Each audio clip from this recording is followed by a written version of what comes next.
Hi friends, independence day వస్తుంది కాబట్టి మీ అందరి కోసం ఒక వీడియో తీస్తున్నాను. అది తప్పక అందరూ చూడండి. ఇప్పుడు పార్ట్ 1 ఇది తెలుగులో తీస్తున్నాను. నెక్స్ట్ పార్ట్ హిందీ ఫ్రెండ్స్ కోసం హిందీలో తీస్తాను. లాస్ట్ వరకు చూడండి ప్లీజ్. మన దేశానికి స్వాతంత్రం తెప్పించింది ఎవరు, వాళ్ళు ఏ క్యాస్ట్ నుంచి వస్తారు అనేది చెప్తాను చూడండి. ఫస్ట్ అయితే మనకు స్వాతంత్రం కావాలి అని స్టార్ట్ చేసిన వ్యక్తి ఎవరంటే మంగల్ పాండే. ఆయన బ్రాహ్మణ్ కమ్యూనిటీ నుంచి వస్తారు. సరే, అది ఒక్క నిమిషం పక్కన పెడదాం. ఇప్పుడు మన ఆంధ్ర తెలంగాణ నుంచి స్టార్ట్ చేద్దాం అనమాట. మావురే, నెల్లూరు మీరు వినుంటారు. శ్రీ పొట్టి శ్రీరాములు గారు. ఆయన ఏ క్యాస్ట్ నుంచి వస్తారు? ఆయన దేశం స్వాతంత్రం కావాలని చెప్పి పోరాడాడు వ్యక్తి. ఆయన పొట్టి శ్రీరాములు గారు కోమటి ఓసీ అప్పర్ క్యాస్ట్ నుంచి వస్తారు. తర్వాత స్వామి రామానంద తీర్థ, ఆయన బ్రాహ్మణ్ కమ్యూనిటీ నుంచి వస్తారు.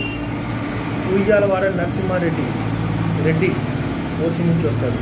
అల్లూరి సీతారామరాజు క్షత్రియ నుంచి వస్తారు. తర్వాత నెక్స్ట్ ఝాన్సీకి Rani Lakshmibai Brahmin. Lala Lajpat Rai Jain. Subhash Chandra Bose Bengali Brahmin. Chandrashekhar Azad Brahmin. Bhagat Singh community upper caste. Rajguru Brahmin. Ram Prasad Bismil Pandit Brahmin. Ashfaqulla Khan Pathan family నుంచి వస్తారు. ఆయన అప్పర్ క్యాస్టే OC. Roshan Singh upper caste. Rajendra Nath Lahiri Bengali Brahman.